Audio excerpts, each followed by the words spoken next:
Ya, ok, entonces ahora vamos a continuar justamente con lo que está, con la pregunta que había dejado ahí, Nicolás, que qué podíamos hacer nosotros con la información o con los atributos de usuario que están presentes acá, tales como número de paciente, dirección, comuna, ciudad, nombre, que estos campos los podemos mantener, podemos simplificar más aún nuestra tabla. Bueno, ahora lo vamos a estar viendo en la segunda forma normal. Esta forma, la segunda forma normal, esta forma debe cumplir las siguientes condiciones. Lo primero, debe satisfacer la primera forma normal. Y eso lo logramos anteriormente, al haber separado los elementos repetitivos de nuestra tabla y crear una tabla distinta, la cual se va a llamar factor item, y que tiene una llave primaria compuesta por la ID personal, que es la ID propia, el ítem, y por la ID del elemento al cual ella pertenecía antes. En este caso es factura.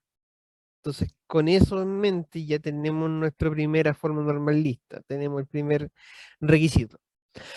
Y pasamos a ver los demás requisitos ahora que tiene también. Las siguientes condiciones, en realidad. Cada atributo debe depender de la clave primaria y no solo una parte de ella.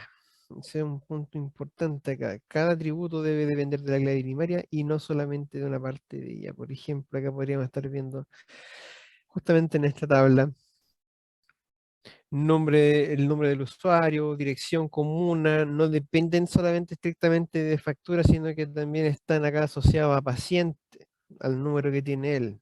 Hay que tener ojo ahí en esta sección de acá. Además, los atributos que dependen de manera parcial a la clave primaria deben ser eliminados o almacenados en una nueva entidad, que es justo lo que acabo de mostrar ahí en la tabla. Para pasar una tabla a esta forma, debemos fijarnos en las tablas que tengan claves primarias compuestas, ya que en ellas se pueden dar dependencias parciales. En otras palabras, si una entidad depende de solo una parte de la clave primaria compuesta, se deberá eliminar de esta tabla y llevarla a una nueva con la clave primaria que le corresponde. Entonces veamos el caso ahora de nuestra factura item que vimos anteriormente. En la tabla factura item tenemos dos claves, el número de la factura y el número del item, y además tenemos los dos campos nombre item y valor item. Cuando ocurre algo de esta naturaleza también hay que determinar si los otros atributos dependen de una clave o bien de ambas. En este caso, nosotros sabemos o podemos inferir que nombre item y valor item no dependen tanto de número de factura, sino más bien de número item. Entonces acá, bueno, se menciona, ¿no? Nombre item depende del número item y valor item. Ya, claro, puede ser un poco más, pueden ocurrir otros casos. Depende de la relación entre el número de la factura y número ítem, ya que es el valor obtenido para la factura no unitario. Y otro caso es el valor unitario y depende solamente del número ítem. Tenemos estos dos casos que pueden ocurrir acá, en esta condición. Entonces, ¿cómo solucionan acá en la plataforma este problema? Dicen, para solucionar este conflicto podemos hablar con el cliente para definir cuál de las dos opciones debemos seguir. O sea, una reunión y ver el caso.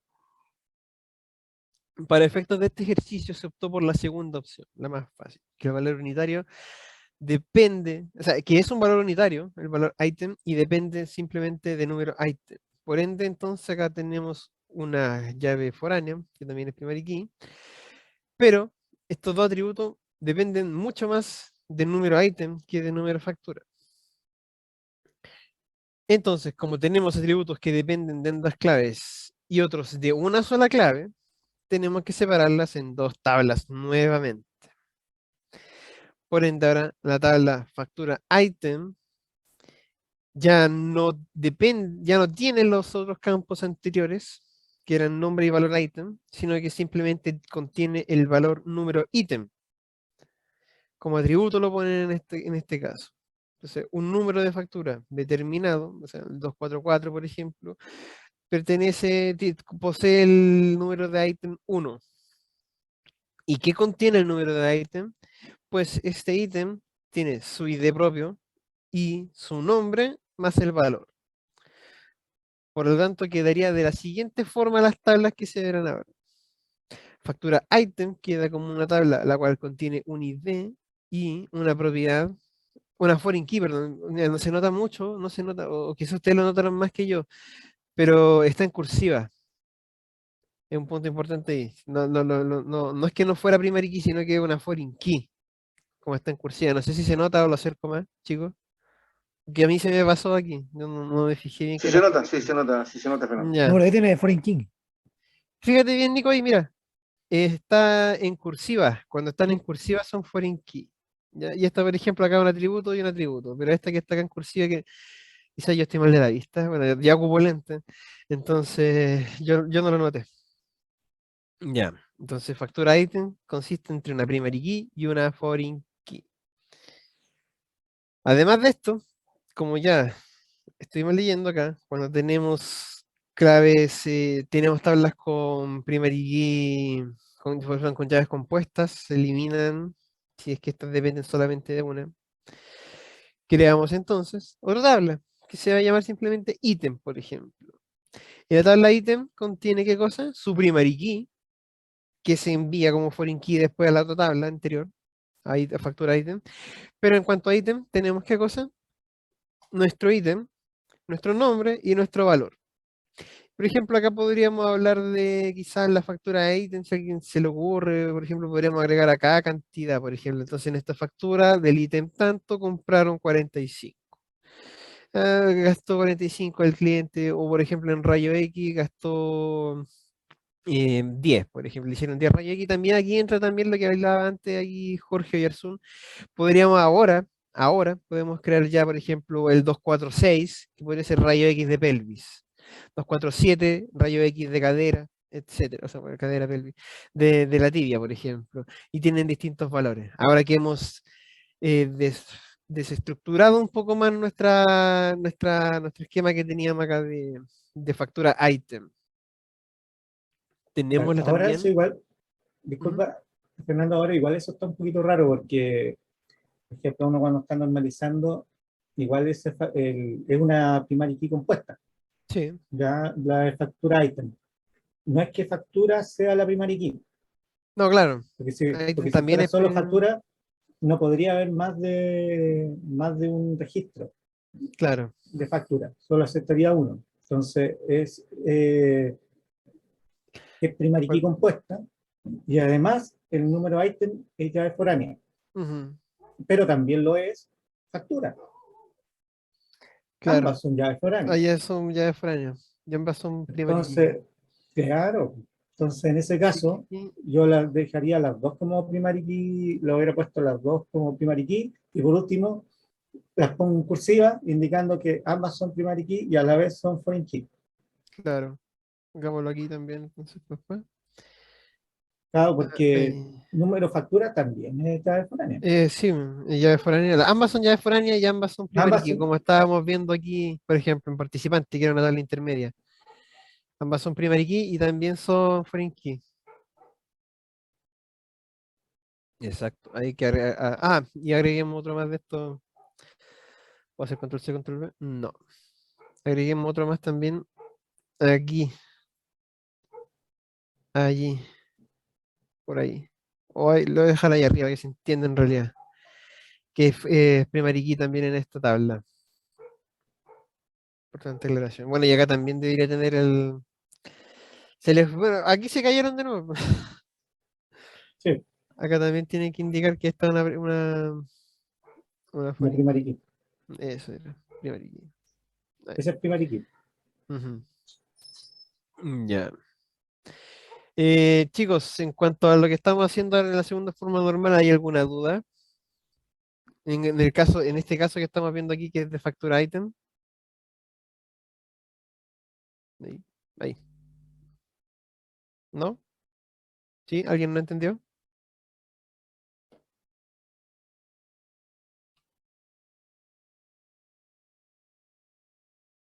Parece que todo bien. Qué bueno. ¿Alguna pregunta, alguna duda? Si no avanzó. Ya.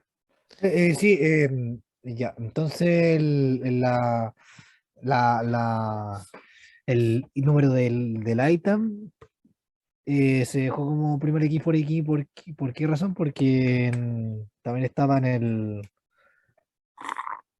Acá. sí, esa. No, Porque esto es una tabla con una llave primaria compuesta. O sea, con una llave compuesta. Igual que estuvimos trabajando antes. También porque podríamos asumir la relación que se va a estar formando. Sí, mira, La sube un posible- poquito, Fernando. Un poquito, ahí. Ay, no, pero mucho. acá, Pero un ahí. poquito no. Era dejarlo un ahí. poquito más abajo. ¿Cuál? No, era dejar eso que está ahí. Ah, ya. Ok. Eso que está Ya. ahí grafica lo que es factura item, se separó, quedó factura item y se creó item aparte, donde el número de ítem, o bueno, factura ítem y ítem, veámoslo en castellano todo. Ya, ese primer X sería número Factura, de item. claro, el número de ítem o número de item se separó abajo porque el nombre item y valor item dependían Sí. de número item. Entonces, como se sacaron de factura item los otros dos valores, pero se tienen que seguir relacionando, quedó el número de item, como relacionando esas dos, porque item fue el que se separó, porque esa era una dependencia parcial. Es decir, nombre item y valor item no dependían del número de factura, dependían del número de item. Mm, Entonces, por eso se sacaron. Eso es lo que dice la segunda forma normal, cuando hay dependencias, hay campos que no dependen de su llave primaria, pero sí dependen de otro, se saca el otro, de forma una nueva tabla. En este caso sería item, ¿ya? Con su número de item y valor item. Pero tiene que quedar el enlace, porque acuérdate que todo venía de factura item. Entonces, al estar número de item apuntando a item, queda como llave foránea, pero también es llave primaria de factura item, porque ese par debe ser único, que se forma la misma que habíamos visto antes. No sé si ahí quedó un poquito más claro, Nicolás. sí, sí, me queda un poquito más claro. Eh, ya, sí, porque Y ahora también dejo ahí a el número Fernando que de siga item, explicando. el número de Sí, item se relaciona con el número de factura. Ya. Ócale. Ócale. Ya. Entonces nos quedamos acá, justamente aquí. Ya terminamos de resolver el caso que ocurría entre factura item y item, después de entender que tanto el atributo nombre item como valor item dependen de número item y no de número de factura. Por ende, creamos nuestra nueva tabla. Ahora vamos a ver qué ocurre con la tabla factura, que cumple la primera forma normal, por lo cual tenemos la siguiente notación. Tenemos factura, la llave primaria número factura, el atributo fecha factura, nombre paciente, el primary key número paciente y los campos dirección, o sea, atributos dirección, comuna, ciudad y CSS. Y aquí de nuevo vemos una clave primaria compuesta del número de la factura y del número del paciente, por lo cual debemos determinar cada uno de los atributos si dependen de una clave primaria, o sea, de una clave o bien de ambas claves. Entonces, acá empezamos a desestructurar esto y analizarlo.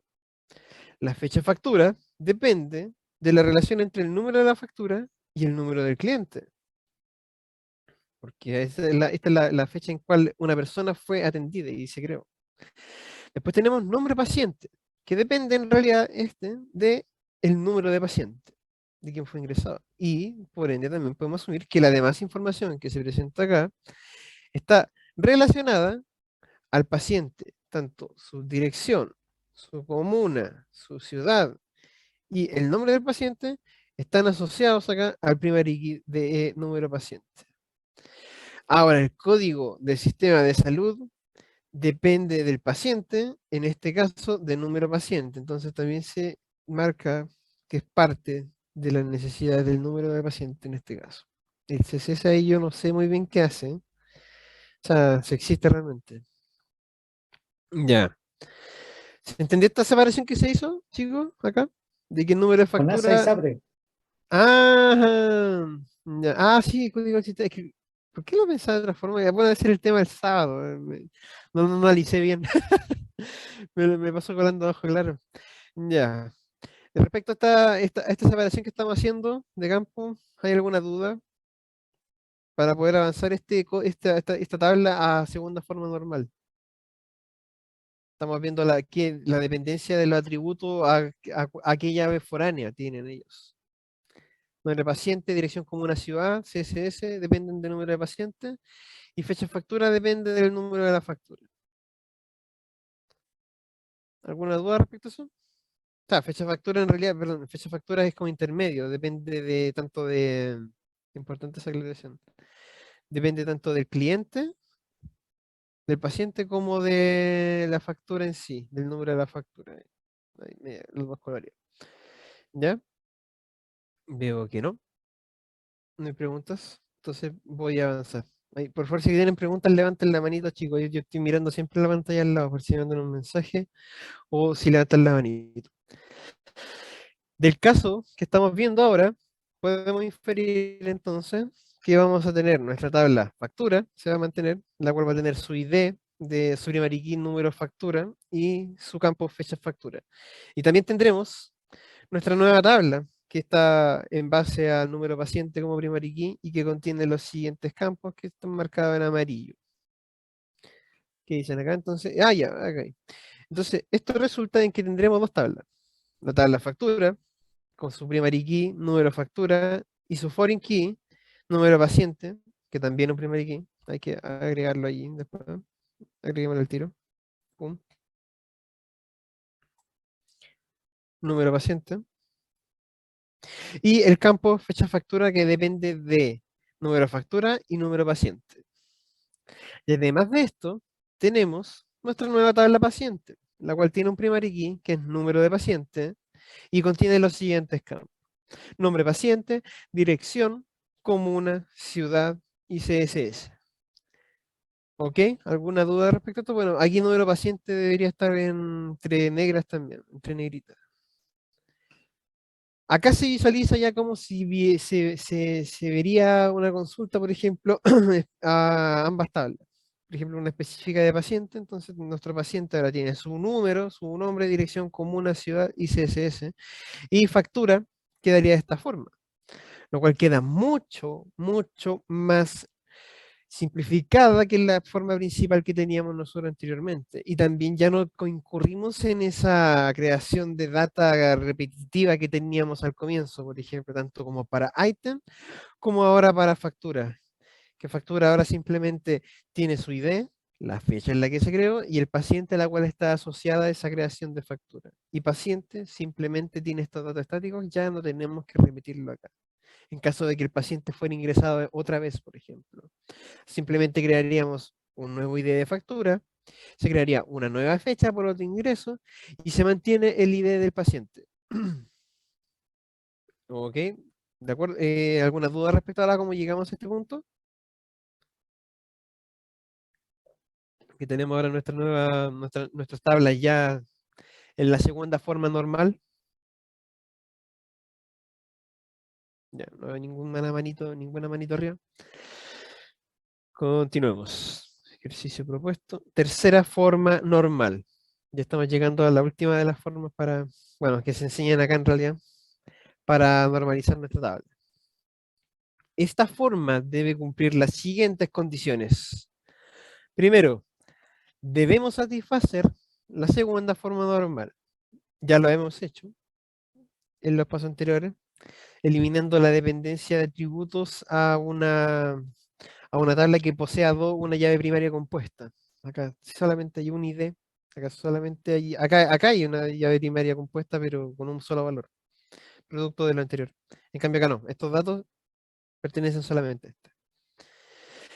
Y toda entidad, ahora nos falta la condición que debemos cumplir para estar en tercera forma normal, que significa toda entidad debe depender directamente de la clave primaria. Entonces, si se observa la imagen 14, que es la que está acá abajo, las tablas que tendremos hasta el momento, si observamos en la imagen 14 las tablas que tenemos hasta el momento, nos preguntamos, ¿el paciente ¿tiene alguna relación directa con la comuna y la ciudad en sí? Ok, empezamos a analizar estos casos. Claro, veo paciente. Los datos directos de él podrían ser su nombre y quizás su CSS. Y dirección, comuna y ciudad pueden ser asociados a residencia, pueden ser mantenidos de esta forma. En cambio, en factura ya tenemos solamente las dos llaves primarias foráneas. No, solamente la llave foránea y de paciente, la fecha de factura, en ítem, nuestra primary key, sus campos, y factura ítem que tiene aquí sí la llave primaria compuesta, por las dos primary key y las dos foreign key, ojo ahí. La respuesta es no. No hay que pensarlo tanto esto.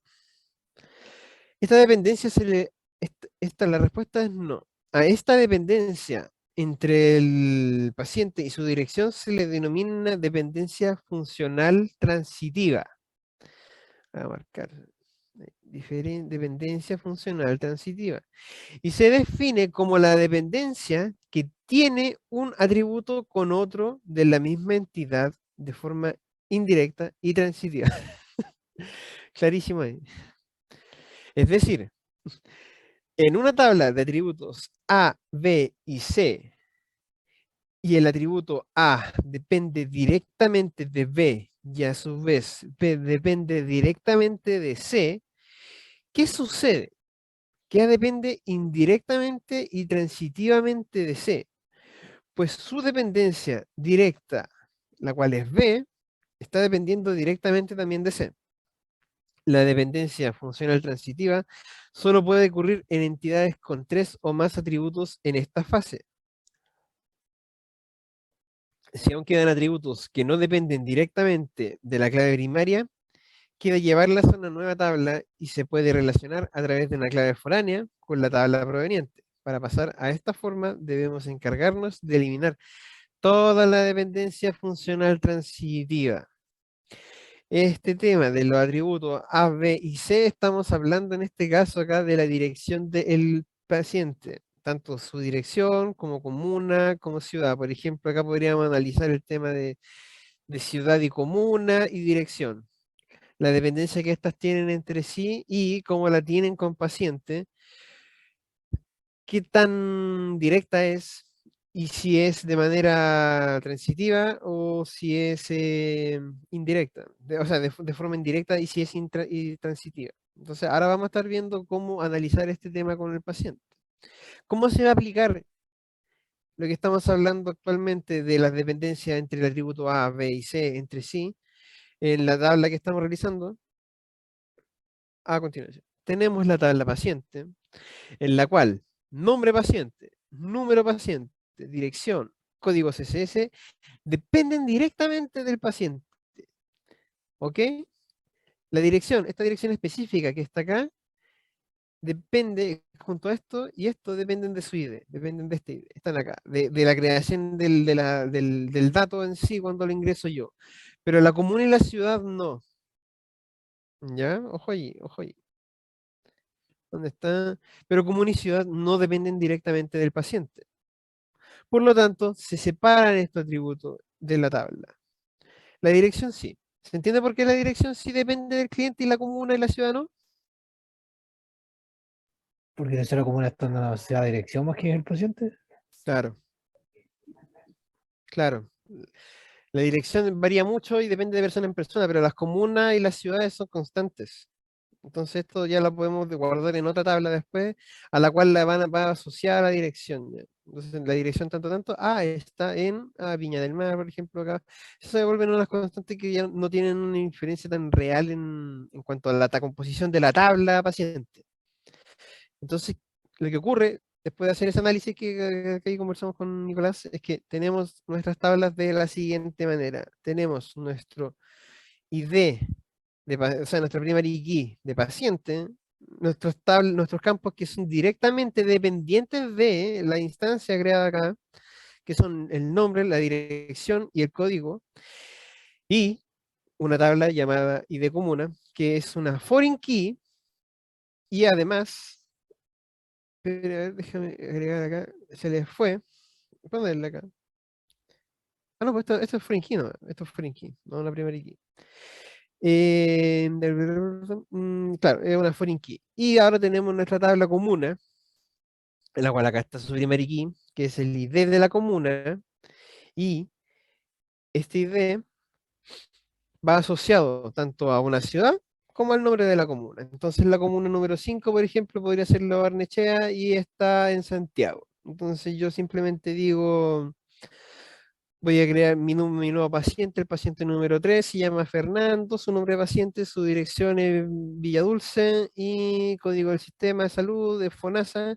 Y su comuna, como Viña del Mar, tenemos varias comunas en la quinta región. La comuna sería el número 4. Entonces, cuando voy a ver en comuna el número 4 sale el nombre de la comuna y, por ejemplo, podría decir Quilpué y la ciudad al tiro, Viña del Mar. Son datos constantes, estos son datos que simplemente yo necesito ir a buscarlo y insertarlo acá, no uno por uno en el registro y no es necesario que estén directamente con la tabla paciente, por la dependencia que tienen ellas.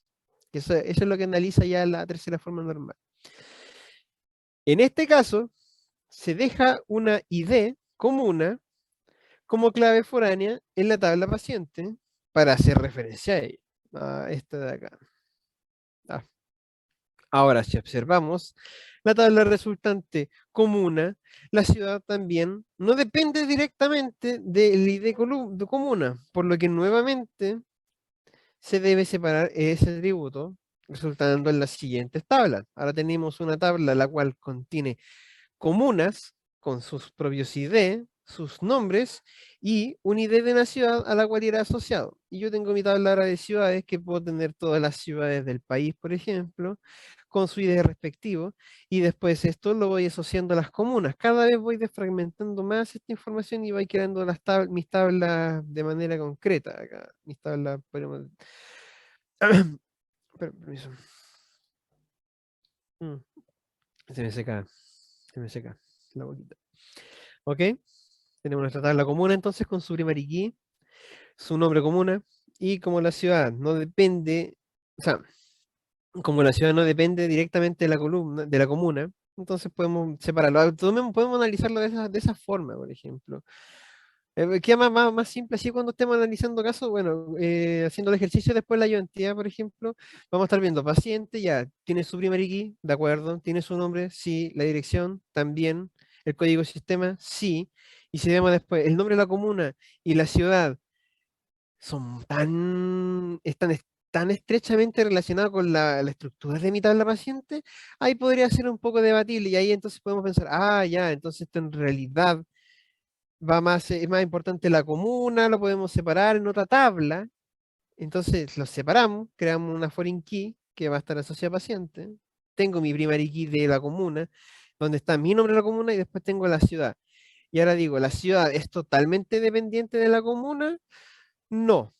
Por ende, entonces, tanto comuna como ciudad pueden crearse de manera separada y se pueden relacionar entre sí con un primary key y un foreign key. Y de esta forma nosotros terminamos aquí creando nuestra tabla comuna y nuestra tabla ciudad. Nuevamente, el ID ciudad en la tabla comuna queda como clave foránea en la tabla ciudad con su ID ciudad, ahí foreign key, ahí está en cursiva. Para el resultado del ejercicio que hemos estado haciendo ahora, nos quedan las siguientes tablas, todas en tercera forma normal. La tabla paciente, que tiene información estrictamente relacionada al paciente, y en la sección, cuando hablamos ya de su comuna, de su dirección ya más macro, de la posición que tiene él, ya se puede dividir, ya segmentar esa información en qué cosa, en que la comuna ya se guarda en otra tabla, porque podemos tener muchas comunas distintas, y además de ello, estas comunas que estaban anteriormente asociadas a una ciudad, ahora esa ciudad se separa también porque tenemos múltiples ciudades que pueden tener distintas comunas. Podría en alguna comuna, por ejemplo, existir una ciudad o sea, en una ciudad o en alguna comuna que tenga un nombre en común, por ejemplo, y no chocaría, no chocaría. Nuestra tabla ciudad ahora, la cual tiene su ID y su campo. ¿Qué dicen acá? En un modelo de base de datos, esta información que ya tenemos repasada a a nuestra tercera forma normal, quedaría expuesta de la siguiente imagen. Ahí hay que recordar que hay que hacer las correcciones pertinentes debido al modelo que hacen ellos. Por ejemplo, las posiciones donde se colocan, o sea, la cardinalidad, el hecho de que esta tabla que tiene una clave foránea, una clave compuesta, tiene que también tener acá ingresado su primary key. ¿Alguien micrófono? ¿Te escucho un...? Ah, ok, ya. Bueno, esos puntos que hay que recordar acá, hay que modificar. Y además de ello, analizando las formas normales que tenemos acá, nuestras tablas también, nuestra composición quedaría así. Nuestro modelo lógico. Tendríamos nuestra tabla item con su primary key, su nombre, valor en los campos, después la tabla factura item que separamos al momento de llegar a la segunda forma normal. El, la tabla factura, las tablas que se crearon después de la segunda forma normal. Por ejemplo, sería factura, o sea, no, sería la tabla paciente y la tabla item. Estas tablas se crearon en la segunda forma normal. La tabla comuna y la tabla ciudad se crearon al momento de la tercera forma normal también. Y aquí podemos ver las relaciones que tienen entre cada una. Sería una relación de una ciudad tiene una comuna y una comuna tiene una ciudad y un paciente tiene una comuna pertenece a un paciente. Al momento, pero una comuna pertenece a un paciente. Eso no...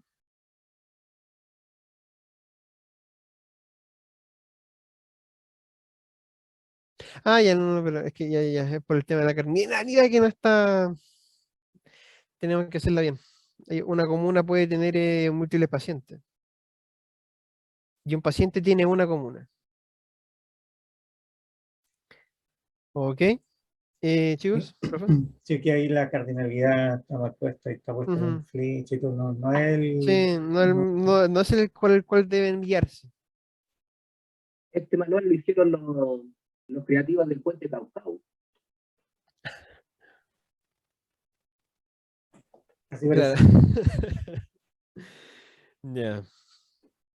Pero si se dan cuenta, hemos llegado a ese punto a partir de nuestra tablita que teníamos acá,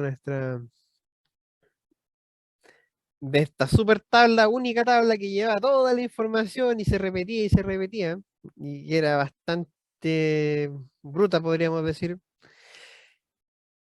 Y hemos llegado a un modelo de datos ya, un modelo lógico mucho más entendible, mucho más digerible, que nos permite también optimizar la información que vamos a estar guardando en nuestra base de datos. Vamos a estar acá hemos hecho en este sentido bastantes optimizaciones.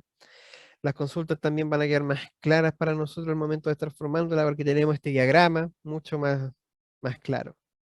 Esa es la intención de cuando uno utiliza las formas normales en una base de datos. Y bueno, como estuvimos viendo también, es el paso que se hace ahí antes de llegar ya a un modelo conceptual, o sea, a un modelo lógico y a un modelo físico. Hay que estar analizando estos casos a partir de las notaciones. Las notaciones de vital importancia aquí, si bien se ven simples, que solamente la primera key está en bold y con el símbolo del hash, y las claves foráneas están en cursiva, y los elementos repetitivos están en llaves. Esa pequeña sección nos ayuda a crear todo esto. Nos ayuda a tener toda esta información mucho más digerible. Hay que, por eso mismo, mantenerlo siempre. Bueno, y también uno puede tener el caso de que llegue a alguna empresa y puede optimizar también. Ahora que te dejen y te tiren esa tarea, no creo. Uno siendo junior que lo manden a hacer esto, a menos que sea una empresa muy chica, así como que sea de 2 personas. Aún así, es mejor esto hacerlo al comienzo. Si lo hacen al comienzo, es raro que después haya un problema. A menos que haya que hacer algún cambio vital así en el modelo lógico, en el modelo de negocios de lo que están pensando. Una vez que uno tenga una vasta experiencia en normalizar las bases de datos, uno después queda pensando en tercera forma normal, ¿no? Claro, es la idea, es la idea. Por lo menos por como yo lo entiendo. Uno queda en tercera forma normal, estructurado. Sí, normalmente uno después cuesta saltarse, cuesta normalizar, porque uno como que el tiro se salta paso. Exactamente. Entonces Profesor, la idea es ser súper metódico y paso a paso. ¿Por qué? esto me Porque quedó también súper claro. Sí, Lo hay que ir no paso a paso. entiendo, sí, lo que me quedo dando vuelta es la desnormalización. No, desnormalización. Desnormalización. Claro, la desnormalización todavía no la vemos. ¿Ya? Ujú. Ahora, Ok, pero, ok. pero hay que quedar claro de que la desnormalización se hace después de normalizar, no antes. Es decir, no, yo tengo un modelo desnormalizado, no es que yo apliqué desnormalización. No, mentira. Es decir, si tú tienes un modelo desnormalizado y tú lo creaste así, no es que no, yo apliqué normalización y después desnormalización. Es distinto el resultado cuando uno desnormaliza. Exactamente, pero totalmente distinto. Es totalmente distinto. Es decir, porque cuando uno normaliza y después desnormaliza, uno desnormaliza campos bien específicos. Yo me preguntaba, ¿para qué desnormalizo si me doy trabajo de normalizarla? Y ves aquí uno llega a lo mismo. No, porque por ejemplo, uno podría desnormalizar, ponle tú, la ciudad Y la comuna. y la comuna. Pero para eso uno tiene que agregar reglas de negocio, como agregamos, por ejemplo, con el tema de femenino y masculino, el género. Ok. El género podría ser un código, pero nosotros agregamos la regla de negocio del uppercase. Entonces, ¿qué pasa? De que eso impide que tú puedas guardar dos veces el género, de forma distinta. El mismo género lo puedes guardar dos veces. Me quedo Entonces, claro. tú para desnormalizar, tú tienes que tomar medidas. Es decir, ya sean medidas con constraints o medidas de tú dedicarte, ya sea con un procedimiento, un trigger, lo que sea, mantener la consistencia de los datos. Porque tú cuando desnormalizas, también tienes que preocuparte de mantener la consistencia de los datos, porque si no, porque tú estás agregando redundancia, es decir, estás agregando repetición de datos. Pero tienes que fijarte que ese dato se mantenga actualizado, ¿ya? Porque si tú estás desnormalizando, tú estás quitando algunas referencias, estás quitando alguna cosa, entonces eso significa que tú tienes que hacerte cargo de mantener la consistencia. Ya, pero eso todavía no lo vemos, así que ahora lo... Sí, se No agradece sé la si aclaración, porque yo me quedo dando vueltas ese concepto de la desnormalización. pero eso se hace después de normalizar. Primero se normaliza. Muchas gracias. De- Ok, chicos. Si no hay más preguntas, ahí levanten la manito cuando hagan las preguntas. Voy a avanzar. A ver. No veo ninguna manito. Ninguna manito arriba. Ya. Vamos, continuamos entonces. Vamos a ir justamente a la que estaba hablando recién. La no desnormalización. Bueno, vamos a hacer un resumen, parece. Resumen de la normalización. Como podemos ver, el proceso de normalización conlleva una serie de pasos ordenados que nos permiten reducir la cantidad de datos que debemos almacenar en una base de datos, evitando así redundancias de datos, simplificando la actualización de datos y garantizar una integridad referencial, previniendo la inconsistencia en las relaciones de las tablas. Como podemos ver en la siguiente imagen, en cada paso de la normalización se va reduciendo la cantidad de datos que tenemos en nuestro universo de la base de datos. Tenemos nuestra base de nuestras tablas, por ejemplo, con su atributo en el momento de que se crea, por ejemplo, el primer análisis, donde tenemos una gran cantidad de información, o tendríamos una gran cantidad de datos si se ocupara eso. Después, al pasar a la primera forma normal, nosotros ya eliminando los grupos repetitivos, procedemos también a eliminar o a disminuir esa cantidad de información, hacerla más condensada. Y así, con la segunda forma, eliminamos las dependencias funcionales, se elimina aún más, se simplifica la cantidad de datos que van a estar ingresados a nuestra base de datos y pasando así hasta la tercera forma normal que elimina las dependencias transitorias. Y también, por supuesto, existen más formas para seguir simplificando nuestra información, pero hasta aquí vamos a estar viendo hasta la tercera forma normal. porque también hay otros métodos. Ok. ¿Qué más? ¿Qué más? ¿Qué más? ¿Qué más sigue con nuestro resumen? Ah, ya. Ah, mira, ahí está. Aquí estamos. Aquí entramos. ¿Qué pasaría si no hubiésemos normalizado nuestra base de datos? Si pasamos nuestra vista inicial de factura a una tabla sin normalizar, como la teníamos al comienzo, tenemos la tabla de la siguiente imagen, donde solo estamos mostrando los registros correspondientes a Marta Fuentes. Si se dan cuenta, tenemos bastante información que se está repitiendo constantemente. ¿Se ve, chicos? ¿Se ve, se ve, se ve, se ve? Sí, Sí, redundancia de datos. Bastante datos redundantes. Imaginemos que se quiere cambiar la dirección de nuestro paciente. Al tener todo desnormalizado, antes hubiésemos tenido que ir a buscar en cada uno de los registros de las facturas y cambiar la dirección del paciente correspondiente. En cambio, al tener normalizado, basta solamente consultar la tabla paciente y actualizar en dicha tabla. ¿Sí, Nicolás? ¿Tiene que hacer una pregunta? Que le voy cambiando el micrófono. ¿No? Lo pensé sin querer esta cosa. Ah, ok. Ya. Ahí acuérdense, la manito arriba para las preguntas.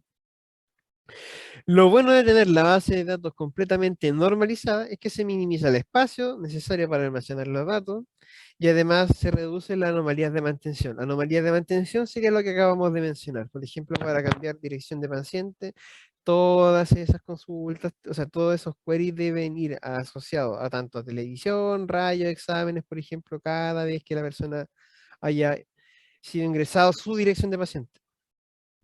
Depende todo, está estrechamente relacionado hacia arriba, por ejemplo, con toda la, se va difundiendo la dirección, por ende es un martirio tener que estar cambiando por todos lados, y eso que esto es una tabla de pruebas, ¿no? Pues es algo chico, no es algo grande que no está normalizado, que modificar la información, hay que estar casi con bisturí y una lupa y mirando y buscando, identificando, no, no es tan fácil. Por eso se agradece cuando tenemos bien normalizada nuestra base de datos. Y ahora, una vez entendido de lo cual, de lo que nos estamos salvando al normalizar, vamos a ver por qué podemos desnormalizar y qué usos tienen. Veamos. Por desnormalización, entendemos el proceso de añadir redundancia en las tablas de manera deliberada. Una de las motivaciones para desnormalizar las tablas en una base de datos es reducir el tiempo de consultas al implementar joins en múltiples tablas. Un elemento importante a considerar es el hecho que desnormalizar no significa ignorar el proceso de normalización, más bien es un paso posterior a la normalización, donde buscamos maximizar la eficiencia y representación de los datos a expensas de hacer más compleja la mantención de una tabla específica. O sea, nosotros aumentamos un poco más la mantenibilidad de la tabla en pos de que las consultas que nosotros estemos haciendo vayan siendo más rápidas, lo cual también es uno de los puntos más importantes de una base de datos, que nuestras consultas no se demoren al momento de ser realizadas. Cuando tenemos miles de datos, mientras más rápido sea, se valora demasiado y es que así debiera ser. Entonces, en pos de eso, nosotros podemos sacrificar un poco la mantenibilidad y complejizar un poco más el momento de actualizar alguna tabla para que las consultas sean rapidísimas, o sea, o más rápidas, tengamos una disminución en el tiempo. En una base de datos tradicional se busca modularizar las entidades asociadas a un fenómeno en distintas tablas para reducir la redundancia y problemas lógicos en esto, que es lo que estamos haciendo nosotros, ¿no? Cuando nos normalizamos. En una base de datos desnormalizada se prefiere aumentar esta redundancia en la base de datos para reducir la cantidad de consultas mediante joins y ganar eficiencia en las consultas. Que nuestras consultas tengan menos joins. Un ejemplo de la desnormalización. Nosotros tenemos ahora, asumamos, tenemos una base de datos sobre pacientes en un hospital, la cual está compuesta por 3 tablas. Tenemos la tabla paciente, que registra el nombre del paciente, el tipo de tratamiento que tiene y el doctor con el cual él se atendió. Estas últimas 2 columnas están registradas como claves foráneas, así como se ve en la imagen 19. Entonces tenemos tanto nuestro paciente como sus claves foráneas, que son el tratamiento, y el doctor que lo atendió. Una tabla de doctores tenemos también una tabla de doctores que vincula la clave primaria con el nombre del doctor tratante, como en la siguiente imagen: el doctor Ferris y el doctor Astor Quiza. Siempre tienen unos nombres raros. Ejemplo 2 de desnormalización. Apellidos. Una tabla tratamiento que vincula la clave primaria con el nombre del tratamiento asignado al paciente, como en la imagen 21. Creo que acá se le repitió la tabla, parece. Porque esta es la tabla de tratamiento. Aquí sería, podría ser tratamiento de cadera, quizá me imagino, y tratamiento de otra cosa. Así que aquí asumen que son otras cosas. Ok. Resulta que por sí sola, la tabla paciente no nos informa con quiénes se trataron ni qué tratamiento tuvieron, porque solamente tenemos la foreign key. Y la Para segunda tampoco. Sí, exacto. Resulta que por sí sola, la tabla paciente no nos informa con quién se trataron ni qué tratamiento han tenido. Para generar sentido sobre estos números, es necesario complementar la información existente en la tabla paciente con la tabla doctor y tratamiento. O sea, tenemos que estar haciendo un join allí. Tendríamos que hacer un join entre, por ejemplo, si yo quiero saber qué doctor atendió a mi paciente, al paciente María Centeno, tendríamos que hacer un join acá con la tabla doctor para poder así traer el paciente y el doctor que lo atendió, que en este caso sería Astorquiza. Se observa que la tabla doctores presenta una cantidad menor de datos registrados, lo cual nos permite hacer un uso eficiente de la memoria en nuestra base de datos. Lo mismo aplica para para la tabla de tratamiento. O sea, simplemente acá tenemos el nombre y el ID. Entonces hace la referencia acá entre 1.1 a Astorquiza, ahí con nuestro join. Para este ejemplo práctico, observemos que la aplicación de consultas mediante el comando join no es lo suficientemente compleja, dada la baja cantidad de casos y la simpleza de las consultas realizadas. Claro. Una tabla desnormalizada implica duplicar la información de manera deliberada en una nueva representación de todas las tablas solicitadas. En la siguiente imagen se verá la tabla desnormalizada que permite asociar cada paciente con un doctor y un tratamiento específico. Entonces acá nosotros tenemos, ¿qué cosa? Nuestro atributo paciente, su foreign key, que es del tratamiento, y el doctor, y tenemos el nombre del tratamiento, que es control médico, y el nombre del doctor. Así tenemos entonces ahora nuestra tabla. Estarían, podríamos decir que están unidas las tablas acá, está desnormalizada, en realidad. Ese es el concepto, está desnormalizado. Pero también es más fácil ahora que yo haga consultas, por ejemplo, si yo quiero ver qué tratamiento y qué doctor incurrió María Centeno, simplemente yo hago un select de María Centeno, o sea, perdón, un select de paciente, coma, tratamiento nombre, coma, doctor nombre, porque esta tabla está desnormalizada. Y así no tengo que hacer tanto como un join para la tabla de tratamiento y un join además para la tabla doctor. Ahí me estoy ahorrando yo allí 2 join. Y mi consulta es mucho más rápida de hacer y de pensar. ¿De acuerdo? ¿Se entiende ese punto, chicos? ¿De por qué en este caso el desnormalizar sirve? Sí, quiero hacer como una observación. Cuando uno normaliza, sigue unas reglas que son de normalizaciones, ¿cierto? Que están bien definidas. Acá la desnormalización depende de los requerimientos del cliente y cuál es la consulta que voy a generar, ¿no? Exactamente. Es como criterio, sí. Exactamente. La desnormalización depende de las queries. Y hay que pensarlo bien antes de desnormalizar. Sí, no llegaría a ser. Porque Eso me resulta doy que cuenta. la mantención también Aumenta, hay que tenerlo en se cuenta. complica. Y esto Por significa ejemplo, hay una otras tabla, opciones. esto significa una tabla más que se No, refleja la significa, No, desnormalización. son 2 tablas no, menos. significa modificar tablas. Ah, no es que cree una O, además, sino que junto con unas claro, tablas que ya están. Ya, perfecto. claro, Claro, porque claro. esta tabla cuando uno lo normaliza quedaría separado y quedarían así. Ah, ok.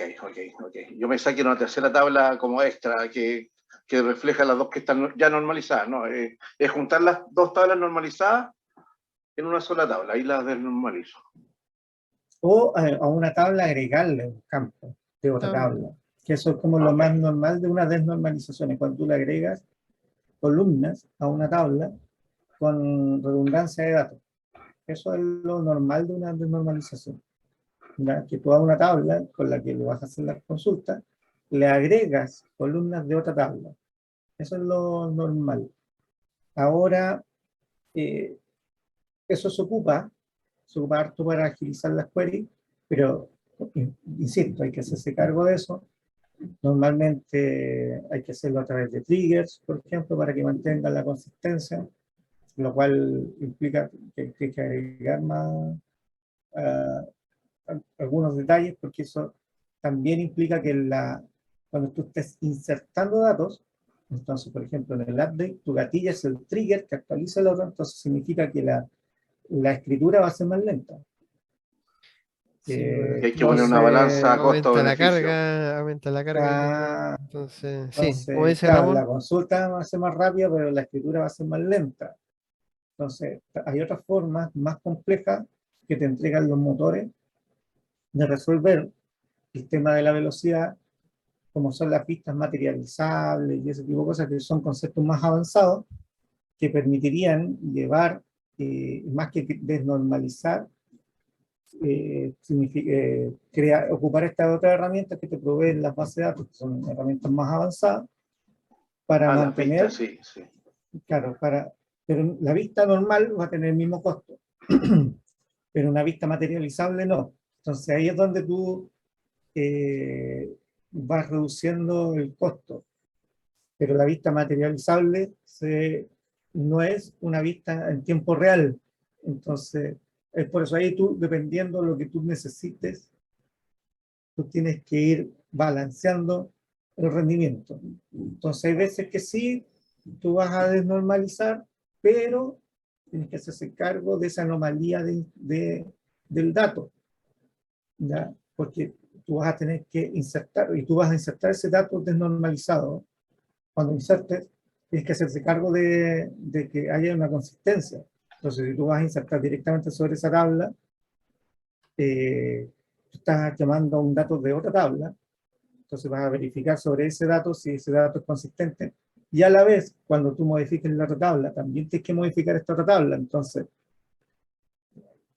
no es trivial. ¿Ya? Ese es el tema, no es trivial. Entonces hay que buscar uno desnormaliza cuando realmente se lo requiere, las condiciones lo ameritan, ¿no? Claro, y muchos desnormalizan así al cohete y después tienen problemas. Correcto. Gracias, profesor Miguel Plano. De nada. muchas gracias, profe. De nada. Entonces, si no veo más manito arriba ahí. No, ya, continuamos. Bueno, justo lo que estaban conversando acá. ¿Y por qué debemos desnormalizar? La desnormalización busca como objetivo optimizar el funcionamiento de una base de datos con el costo de agregar datos redundantes. El precio de agregar información adicional en una tabla puede generar que a la larga cueste menos con respecto a las consultas que se deba estar haciendo de manera reiterada. En otras palabras, es un dilema entre almacenar menos registros pero acomplejar las consultas a la base de datos versus ofrecer tiempo de respuesta óptimo a cambio de tener una redundancia en las tablas. Esta no es una decisión genérica, como se mencionó anteriormente, pues siempre dependerá del caso de uso y la problemática en evaluación. No, ok.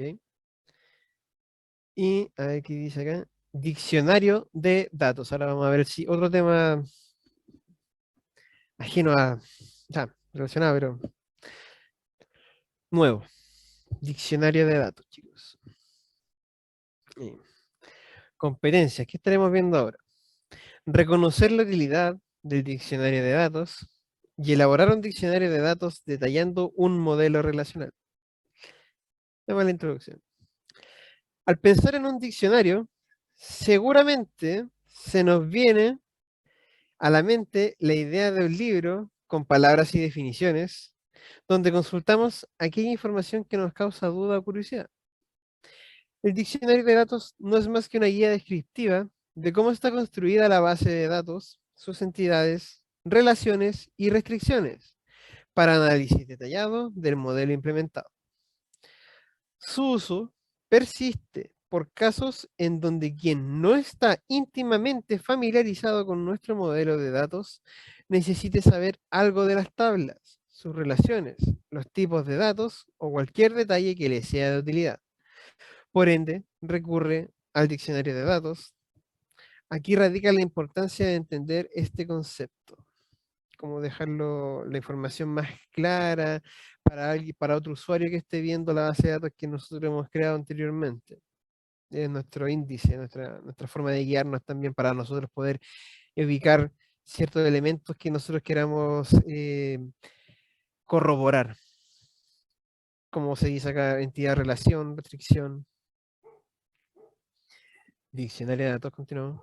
El diccionario de datos es un repositorio de metadatos que contiene las definiciones de los objetos de datos, descripciones y relaciones entre sí. Estos son los metadatos. Este diccionario incluye además las características lógicas y específicas de los datos, como el nombre, descripción, alias, contenido y dominio. ¿Para qué sirve el diccionario de datos? De nuevo. La información documentada es crucial en las bases de datos relacionales, pues permite que los analistas conozcan los detalles y descripciones de los elementos de la base de datos, sus relaciones, los permisos y usuarios asociados, obteniendo una lista de objetos que forman parte del flujo de datos de todo el sistema. El diccionario de datos es un documento que se elabora en la etapa de diseño de sistema. Por lo tanto, es importante recordar que su construcción es independiente al motor de base de datos que estemos utilizando. No existe también un formato único para generar este documento, pero se sugiere considerar la siguiente información: los nombres de los campos contenidos en todas las bases de datos de la organización, en qué tablas existe cada campo, en qué base de datos existe cada campo, los tipos de datos, por ejemplo, entero, real, carácter e imagen de todos los campos en la base de datos de la organización. Los tamaños, por ejemplo, si es long, si es integer, si es double, si es char, 64, de todos los campos en la base de datos de la organización. Además de ello, una explicación de lo que significa cada campo en la base de datos. La base de datos, o sea, la fuente de los datos para cada campo de base de datos. Una lista de aplicaciones que hacen referencia a cada campo de la base de datos y la relación entre los campos en todas las bases de datos de la organización. Es bastante información. Es hacer nuestro, mire, y todavía que valores predeterminados que existen para todos los campos en todas las bases de datos de la organización, y además de ello, quien tiene acceso a cada campo. Y estos son los campos recomendados, porque en realidad hay más. ¿Ok? Este documento debe ser transparente o agnóstico al motor y lenguaje que estemos utilizando. Sin embargo, PostgreSQL contiene instrucciones que nos permiten obtener fácilmente la información que estamos requiriendo. O sea, es al final documentar nuestra base. Estamos documentándola. Es todo, y también aquí entra el peso de la palabra documentar. Cuando nosotros antes estábamos hablando de nuestros trabajos del módulo 4 con GitHub, por ejemplo, que se hablaba de que podríamos documentar la información, tiene ese carácter, tiene este peso, a eso se refiere con hacer una documentación del proyecto, o sea, ver, cuando hablábamos de proyecto COVID, la SAPI que se consumió, el porqué de qué, por qué trabajamos la base de datos, o sea, por qué trabajamos así con esta API, por qué se prefirió la API, en qué momento utilizamos la API, la relación entre los objetos que tenemos, ese peso, a eso se refiere cuando se pide que se haga una documentación de nuestro programa. Y en este caso estamos pidiendo documentación de la base de datos. Y se ve que es bastante información y lo que nos están pidiendo son campos bien específicos y que quieren que sea bien claro. Cosa de que si uno por X motivo se fuera, por ejemplo, lo ascienden a cliente a uno, debiera otro programador que llega ser capaz de entender todo con esto, con esta documentación que ustedes han hecho. ¿Ok? Ahora procedemos. ¿Alguna duda respecto a todo lo que estamos, lo que se logra a cumplir con nuestro diccionario de datos? Ahí la manito arriba, chicos. ¿Alguien tiene alguna duda? Parece que no. Ninguna. Veamos cómo se elabora un diccionario de datos, entonces. Veamos acá.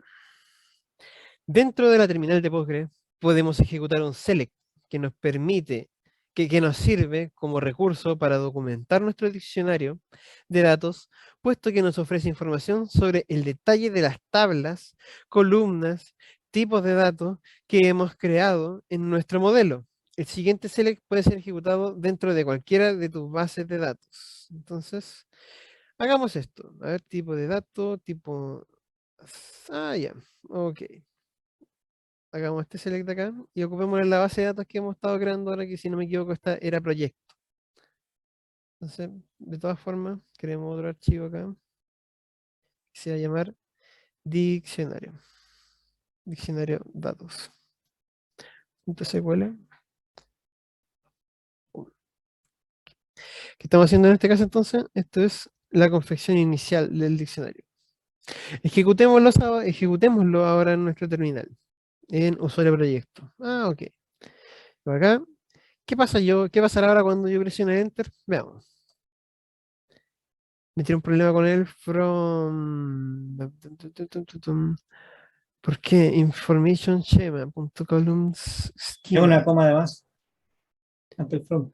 Ah, que es longitud. Y lo Ya, puedes limpiar en aquí mismo. Ay, ay, ay, estos chiquillos del talento digital.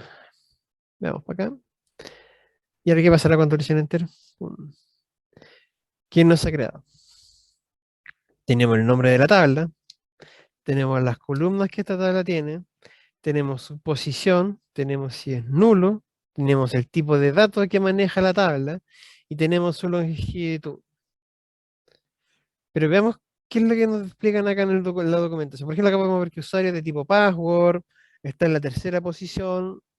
No, la columna de usuarios, perdón, la columna de usuario. Tiene la posición 3, ¿es nulo? Sí, puede ser nulo cuando nosotros lo definimos con el not null. Su tipo de datos tiene un character varying, charvar.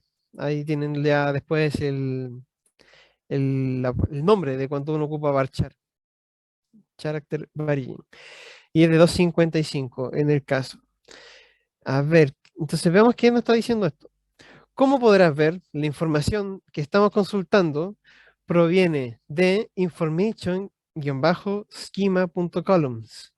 Y este es en sí el comando SQL que nos entrega detalles de nuestros modelos.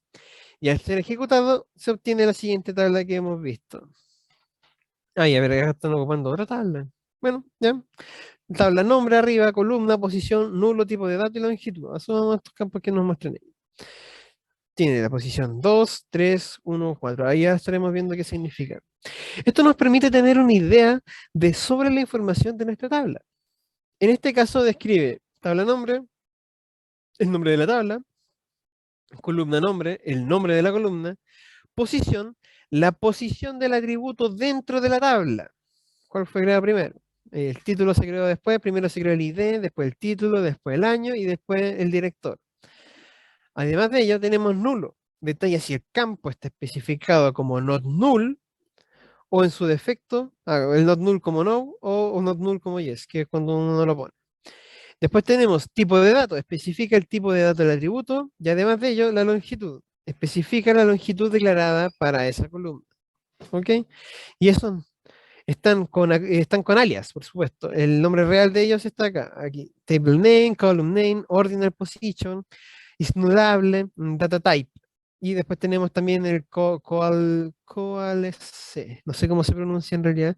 Y ahí vamos a tener entonces la precisión del número y también la longitud máxima. Y esto lo va a traducir él hacia la longitud, que es la cantidad que nosotros seleccionamos cuando lo creamos. ¿De dónde viene todo esto? Entonces acá podríamos decir from, ¿de quién? Information schema.columns, la información de las columnas. Y le dejamos el alias como T1. Por eso lo ocupamos después acá como T1, para no hacer information schema.columns constantemente. ¿Dónde? ¿En qué caso?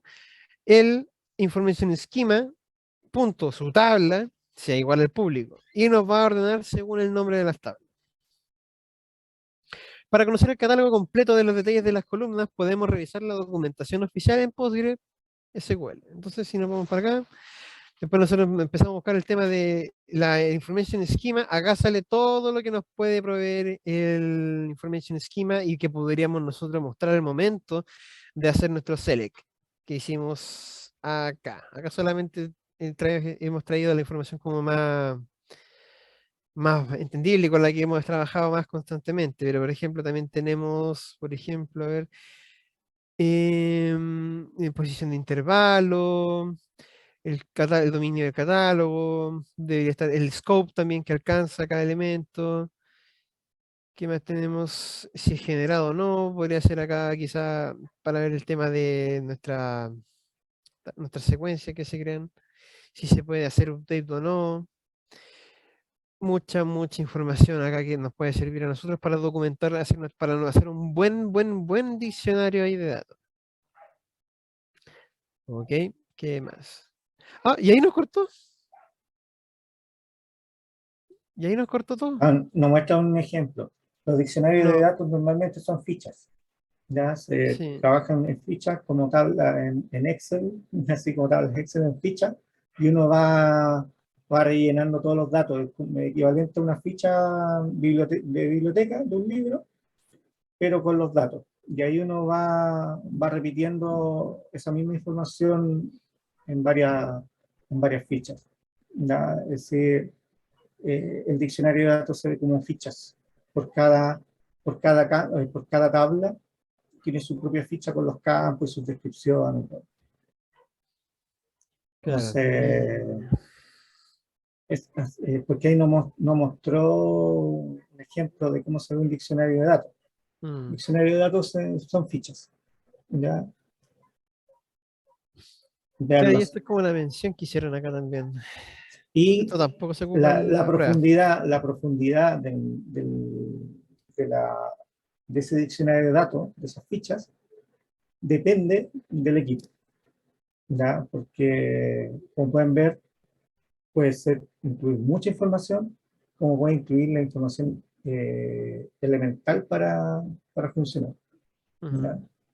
Entonces eso depende del criterio del equipo que se está implementando, hasta dónde, qué es lo que va a incluir en el diccionario de datos. ¿Ya? Pero hay cosas que son básicas, como que son el nombre, los campos, el tipo de datos, el esquema, si es null, no es null, las restricciones, a quién está relacionada, la llave foránea, también si hay triggers o no hay triggers presentes, eso es para que quede visible eh, que esa tabla tiene triggers asociados. Y también, obviamente, se hace un anexo con todas las funciones y triggers que estén asociados, Ujú. pero un anexo aparte. ¿Ya? Si no hay triggers ni funciones hechas por el equipo, simplemente queda ahí en el dato. ¿Ya? Pero Ok, eso, perfecto. eso es una ficha, como una ficha bibliográfica. Ujú. Bueno, y con esto también llegamos al final de la materia, de la clase conceptual 3. No sé si me pongo ahora en estos 10 minutos que quedan, porque no busqué, no hay consolidación ahí. Sí, sí hay, pero en vez de la consolidación, hacer la Veamos presentación de la prueba. exactamente, eso es lo importante, partir ya con la presentación de la prueba. ¿Hay Ya. dudas, chicos, sobre el diccionario de datos?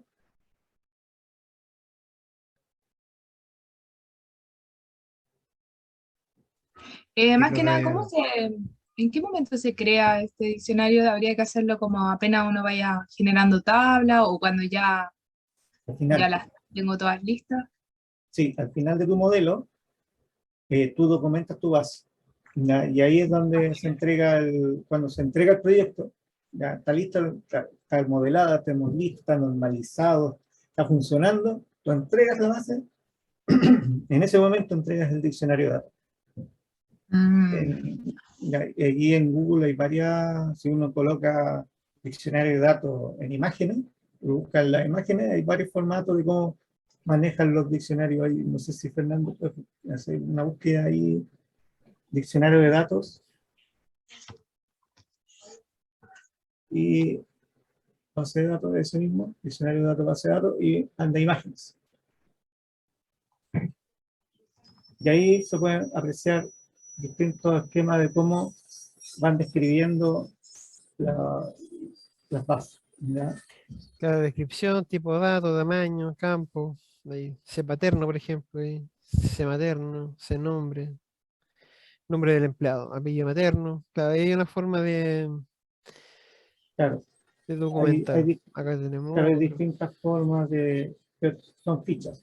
¿Ya? Al Claro, fin y al cabo son fichas. No hay una forma estándar. ¿Ya? Entonces claro. depende del equipo. Depende del equipo qué es lo que te pide.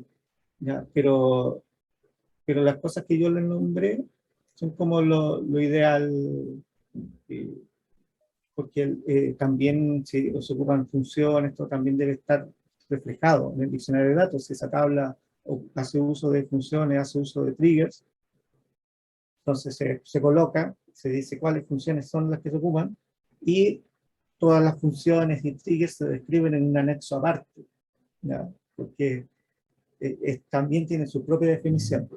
¿Ya?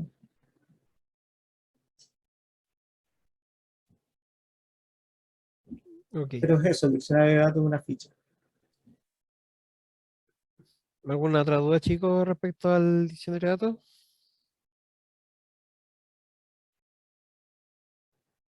Parece que no. Sí, a mí no me quedó muy claro cuál era como su utilidad. La utilidad es documentar la base de datos. Aparte de tú Lo entregar que los modelos, se... porque tú tienes, para documentar, tú tienes los modelos. El modelo conceptual, el modelo lógico, el modelo físico. Tú entregas los modelos. Ujú. ¿Ya? Tú entregas tu base, tu DAM inicial, todo, pero y entregas los modelos. Los modelos es la documentación básica, ya que debe existir al menos el modelo lógico, como mínimo, que se parece mucho al modelo físico. Ese es el modelo mínimo que deberías tener para documentar una base de datos. Luego,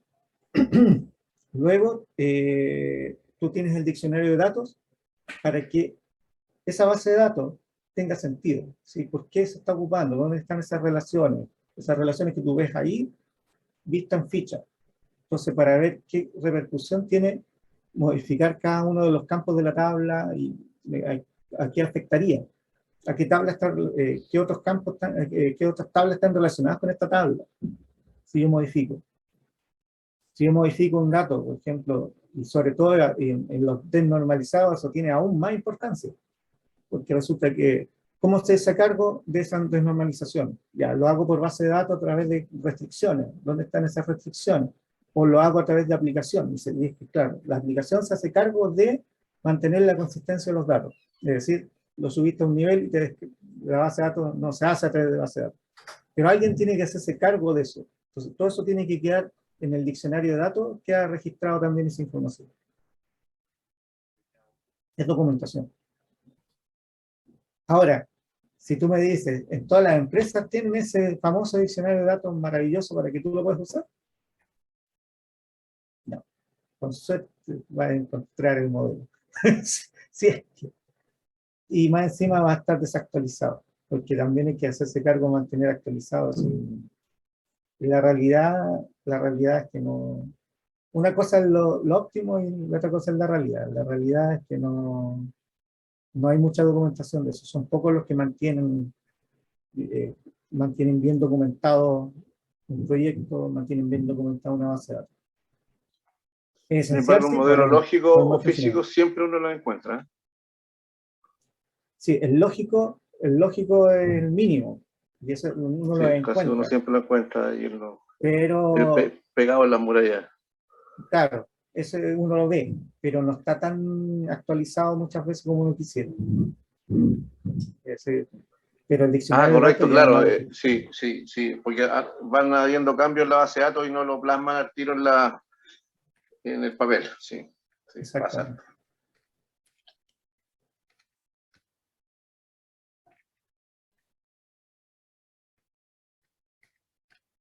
Ya. Procedo a presentar la prueba entonces. Ya. Démosle Bueno, nomás. chicos, hoy día empieza y termina el módulo 5. Pasó volando base de datos. Bueno, y para terminarlo bien, qué mejor que una prueba. Una buena prueba. Vamos a ver la prueba biblioteca. Para realizar esta prueba, debes haber estudiado previamente todo el material disponible en la plataforma correspondiente al módulo. Una vez terminada la prueba, se comprime la carpeta que contiene el desarrollo de los requerimientos solicitados y se sube el punto zip en la plataforma. Habrá 10 puntajes en esta prueba y es de desarrollo individual. ¿Qué habilidades vamos a evaluar en la prueba? Lo primero será que puedan ser capaces de elaborar un modelo conceptual, que sean capaces también de elaborar un modelo lógico, un modelo físico también. Además de ello, construir sentencias de creación de una tabla usando DDL. Además, que sean capaces de construir sentencias utilizando lenguaje DML y finalmente que sean capaces de construir consultas utilizando sentencias SQL. Procedamos a leer la descripción de esta prueba. Se requiere modelar una base de datos para una biblioteca de acuerdo a las reglas de negocio que ha definido el cliente. Ojo ahí. Debes prestar especial atención en la relación entre las entidades para crear el modelo conceptual, físico y lógico e implementar la base de datos de acuerdo a dicho modelamiento. En detalle, se requiere modelar lo siguiente. En la biblioteca se guardan los siguientes datos para cada préstamo que se realiza. Los datos del libro, el ISBN, título, número de páginas, código del autor, nombre y apellido del autor, fecha de nacimiento y muerte del autor. Tipo de autor también, que puede ser principal o coautor. Además de esto, estarán los datos del préstamo, la fecha de inicio, la fecha esperada de devolución y la fecha real de devolución. Y además los datos del socio, que serán root, nombre, apellido, dirección y teléfono. Además, se deben considerar las siguientes restricciones. Se registra... Después, quiero devuélvete un poquitín. Así, Acá. ahí, ya. El modelo conceptual debes prestar especial atención en la relación entre las entidades para crear el modelo conceptual, físico y lógico, e implementar la base de datos de acuerdo a dicho modelamiento. Ya. Entonces, ¿dónde entra normalización acá? Para que no lo empiecen a hacer antes de que no corresponda. Primero, con las entidades que les pasan acá los requerimientos, generan el modelo conceptual. Eso es lo primero. No normalicen, no tengan nada de normalización en la cabeza todavía, nada de eso. Luego pasan al modelo físico, perdón, al lógico, Lógico. y luego al físico. ¿Ya? Y una vez que pasan al físico y tienen su base de datos lista, recién ahí normalizan. Ahí recién empiezan a aplicarle a su modelo físico que les dio la primera forma normal. Luego, si hay cambios, actualizan su modelo físico. Luego aplican la segunda forma normal, que tiene como requerimiento tener la primera forma normal, más, bueno, la primera forma normal vimos que era el tema de los grupos repetitivos. ¿Ya? Y que cada tiene que ser atómico. Entonces, que es lo mismo que al final los grupos repetitivos. Todo va englobado ahí. Luego el segundo, que es tener en primera forma normal, más ver las dependencias parciales. Es decir, que realmente todo sea dependiente de la llave primaria. De ahí separan. Si todo está bien, no les va a haber cambio. Si no, generan las nuevas tablas y hacen lo que tienen que hacer. Y luego aplican la tercera forma normal, que dice que tienen que aplicar todo lo que es dependencias transitivas. ¿Ya? Que no hayan dependencias transitivas, pero tiene que estar en segunda forma normal. Es decir, no pueden aplicar tercera forma normal sin no haber aplicado la segunda. ¿Ya? Entonces, la tercera forma normal dice que tiene que estar en segunda forma normal y luego ver el tema de las dependencias transitivas. Y después de eso, ellas tendrían su modelo físico final. ¿Ya? Y eventualmente ustedes podrían hacer una actualización de su modelo lógico. ¿Ya? Pero eso viene después. Y es más, sería de gran valor que conserven ambos modelos. El modelo previo a la forma normal y el modelo, el modelo previo a normalización y el modelo después de normalizar. Para ver cómo cambió su modelo. Ya, pero deben partir del modelo y al final aplicar normalización. Para que después puedan pasar los datos y ahí escribir los datos y todo. Y ahí viene después que tienen todo listo, ahí insertan los datos y vienen las queries y viene todo. Profesor, Es el proceso. ¿Sí?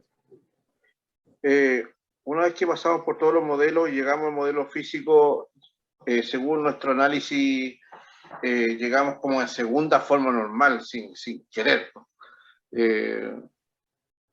¿Cómo lo hacemos ahí? ¿O retomamos no importa, retomamos la no importa. normalización Sí, desde el siempre, encabezado? siempre normaliza.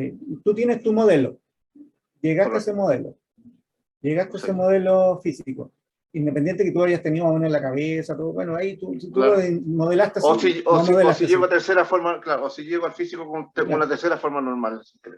Claro, pero igual tú a ese modelo igual vas a tener que normalizarlo. Dice, ya, este es mi modelo, y aquí aplico los pasos de normalización. ¿Está en Claro, hacer primera forma las normal? notaciones No. correspondientes. Está en segunda, y aplicas a todos, les vas aplicando a todas las tablas, vas normalizando todas las tablas. Igual tienes que hacer un check. Ok, ya, perfecto. Entonces puedo llegar a la conclusión de que en los pasos de la normalización no estuvo sujeto a cambios, ¿cierto? Y llegué a la Sí. tercera forma normal. Ya, perfecto. Gracias, Sí. profesor. Ya. Muchas gracias, profe. Esa aclaración importantísima para que puedan trabajar. Sí. Yo tengo una Ok. duda. Diga. Que estaba aquí viendo el tema de los modelos y ¿Pero acá abajo? viendo, lo que habíamos hecho, como por ejemplo el modelo lógico de cuando decimos lo de cliente, factura, producto, categoría, etcétera. Ya. Y no es que estamos viendo el tema de la cardinalidad. Y a mí, por ejemplo, lo que me tiene un poquito como con duda es como cliente de una relación de uno a factura que es N, de uno a muchos. Cliente de uno Ujú. a muchos Ah, pero facturas. esto es de la prueba de ejemplo. Ya. Y, la factura tiene una relación de mucho a mucho a producto.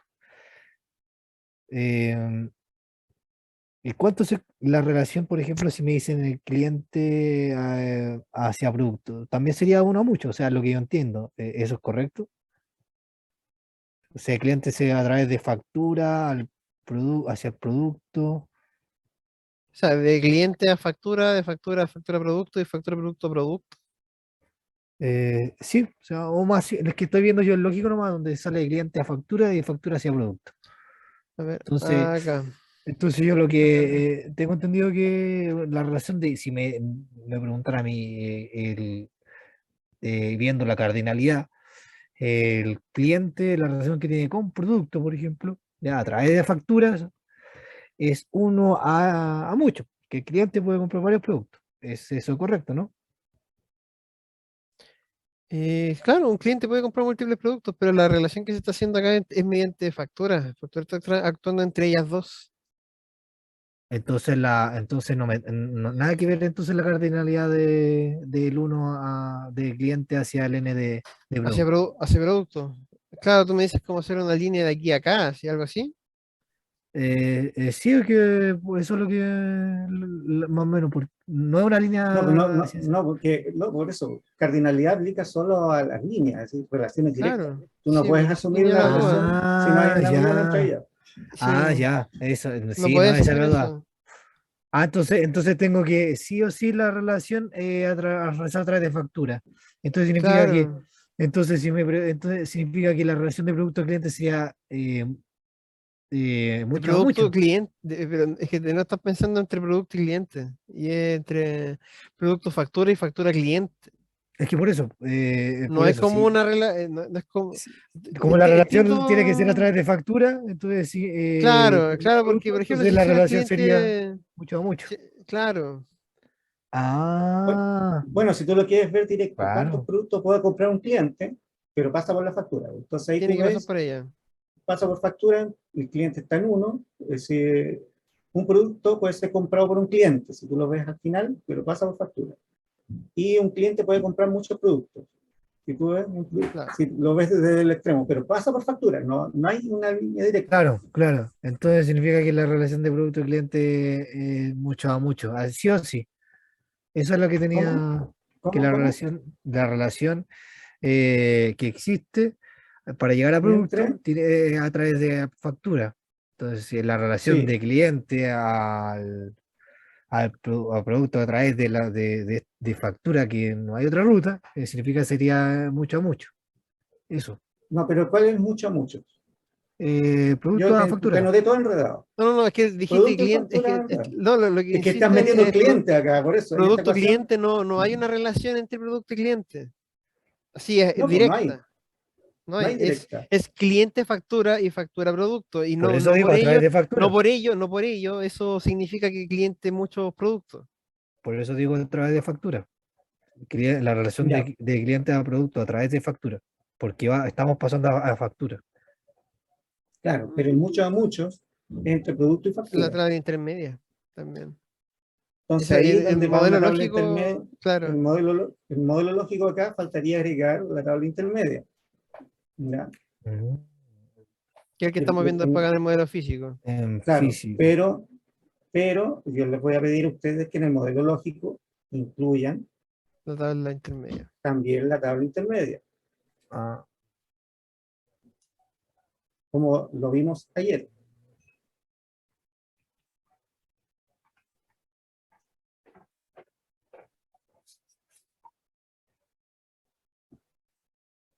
¿Ya?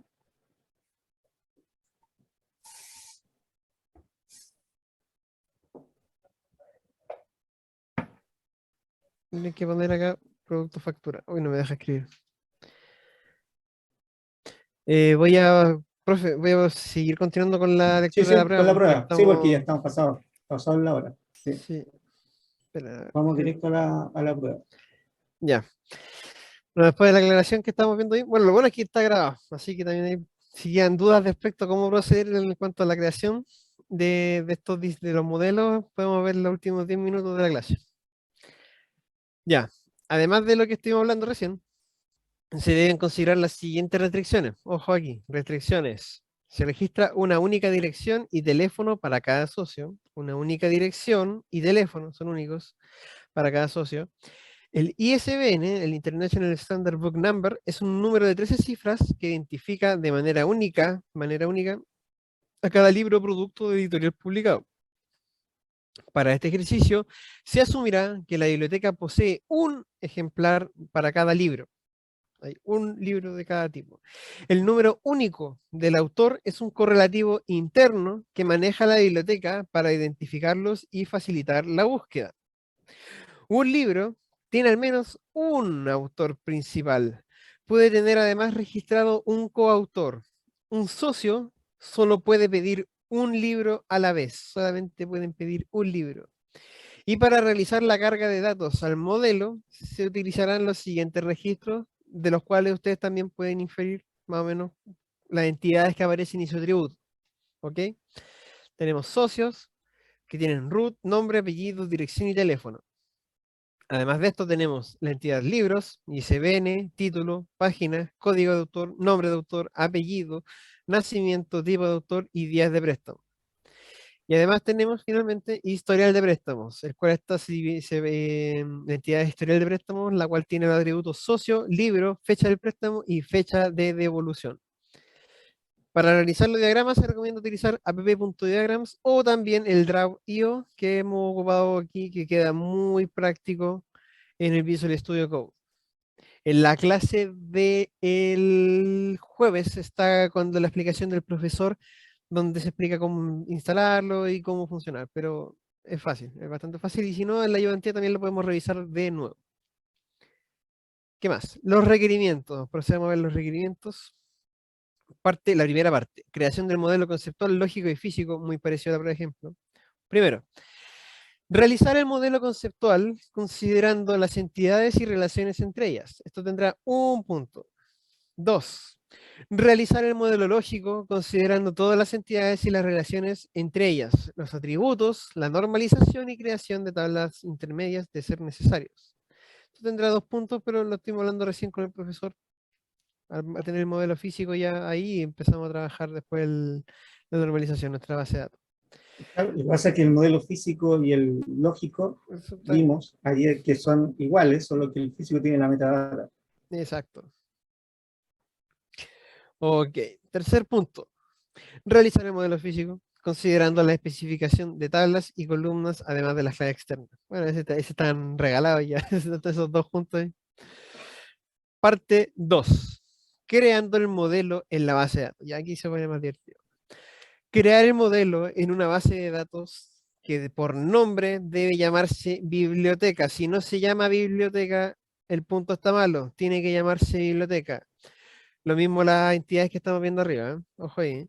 Considerando las tablas definidas y sus atributos. Son estos atributos, chicos, no creen otras cosas, son estos atributos. ¿Ya? Es la información que se le entregó, trabajen con ella, no inventen otros datos. 2. Se deben insertar los registros en la tabla correspondiente. Ok, un punto. Y finalmente, realizar las siguientes consultas. Mostrar todos los libros que posean menos de 300 páginas. 0,5 puntos. B. Mostrar todos los autores que hayan nacido antes del 1 de enero de 1970. 0,5 Dice puntos. después, dice después. Ah, dije antes. Sí. Ya, después de. Ok. Mostrar todos los autores que hayan nacido después del 1 de enero de 1970. 0,5 puntos. C. ¿Cuál es el libro más solicitado?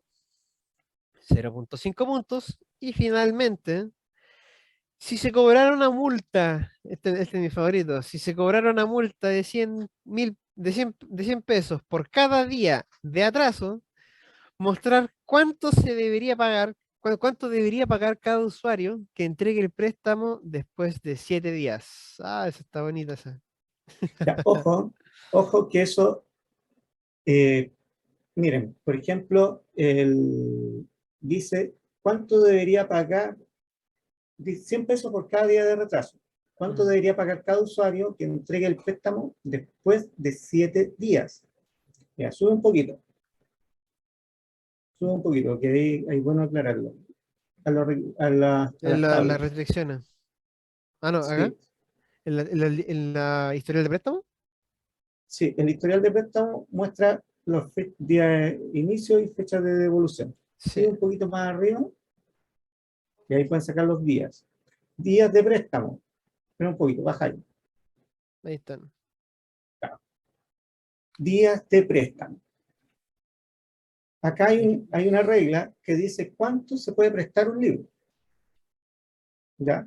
Por lo tanto, si un libro tiene 14 días de préstamo No. y se entrega en el día 8, no tiene multa. ¿Ya? En cambio, un libro que tiene días de préstamo 7 y entrega en el día 8, sí tiene multa. ¿ya? Por lo tanto, no es llegar y decir, entregó en el día 10, tiene 300 pesos de multa. No, señor, si el libro tiene 14 días de préstamo, no tiene multa. Tiene multa. ¿Ya? Así que la multa depende de los días de préstamo. Ahí dice, después de 7 días, ¿cuánta multa tiene? Depende de los días de préstamo. ¿Ya? Porque dice, después de 7 días se va a cobrar una multa de 100 pesos. Ujú. No, después de 7 días se cobra una multa de 100 pesos, no en Para todos los libros. Claro, para quienes el día de préstamo es 7. Solo para los que tienen préstamo 7, los que tienen préstamo 14. La multa empieza a correr después del día 14. ¿No? Hago esa aclaración porque eso fue tema de debate anteriormente y esa es la aclaración, eso es la regla. ¿Ya? Ahí dice días de préstamo. ¿Cuánto es la autorización de días de préstamo? Ojo, que eso es yo había entendido que después de los 7 días tenía 7 días de gracia antes de No. cobrar la multa. No. No se menciona. No. Esos días de préstamo, ¿cuánto es el máximo que te puede prestar la biblioteca? ¿Ya? En el caso, tienen unos de 7 días y otros de 14 días. Claro, hay 2 libros con 7 y 2 libros con 14. Hay 3,7. No, No, son 2. son 2 libros. Lo que Y pasa es que tiene tenemos coautor. otra ya. llamada, ¿viste? Ya, sí, sí. Deberían me quedar callado. Es que es terrible el día sábado en la mañana. Mucha información. En la Matrix. Así que ojo con el último punto para la query. Es la query de miedo. ¿No? Claro.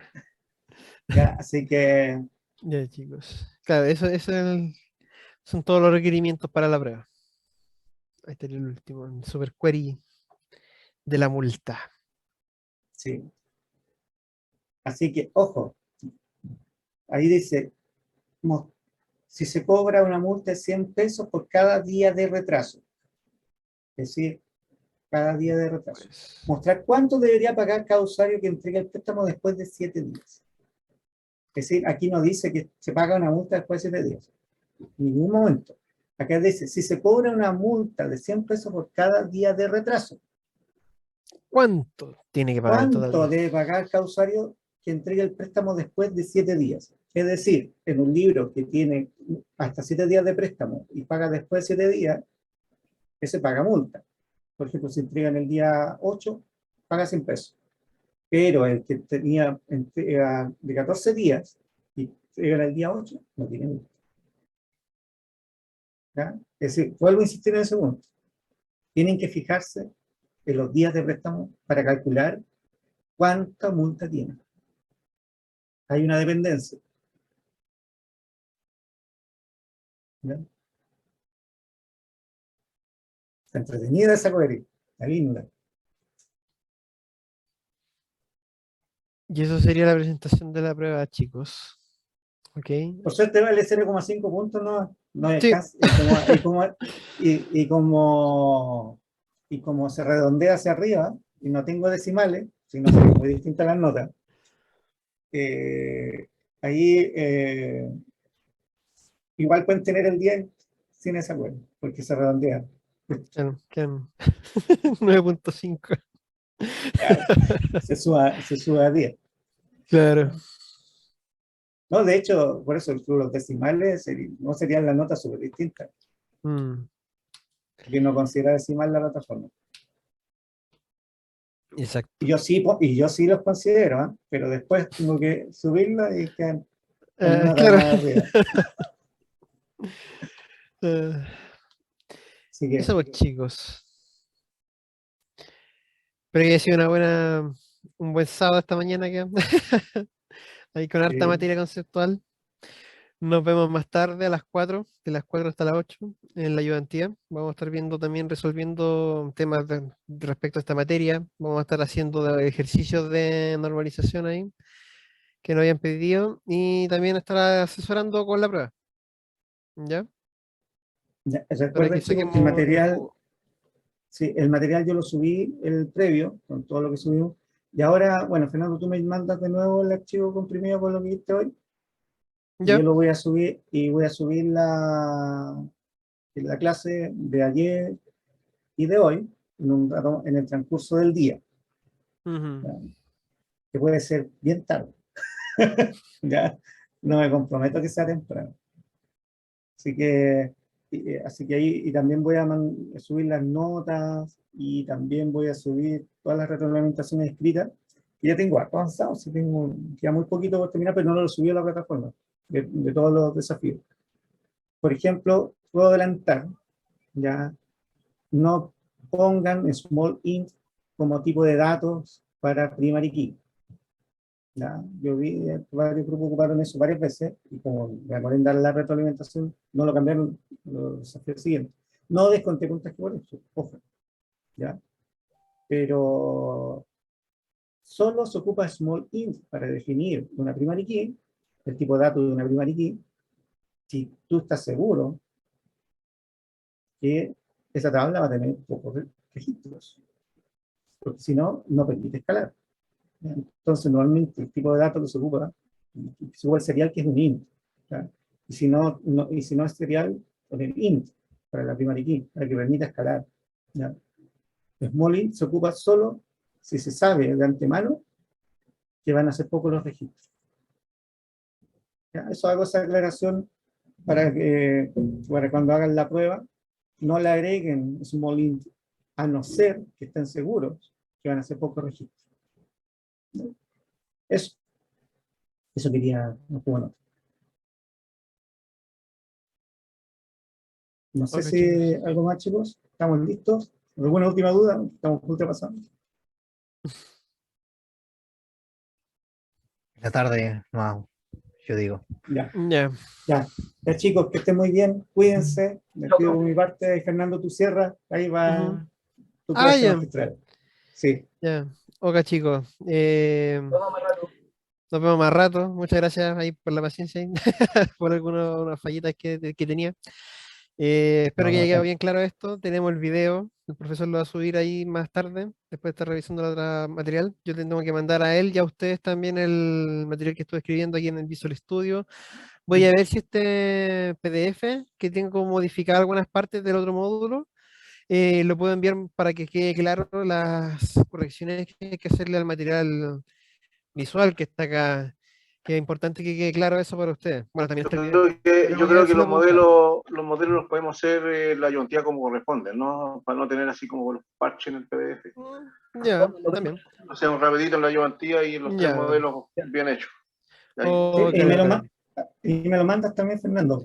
Ya, O sea se lo que mando así también. yo lo puedo subir también a la nube, porque Ya, no todos van a subir a la ayudantía. exacto. Entonces ahí también se consolida eso. Sí, toda la información de la identidad se le va a mandar. Ok. Eso, y recordarles que va a ser de las 4 hasta las 8 y vamos a estar viendo tanto la prueba como repasar los ejercicios que están acá, que no hemos hecho, y de resolver alguna y otra duda particular también, ¿ya? Porque también van a haber unos compañeros de otro bootcamp que van a estar van a estar acá por otras dudas también, ¿ya? Así que ahí también van a tener contacto con otros chicos de otro bootcamp.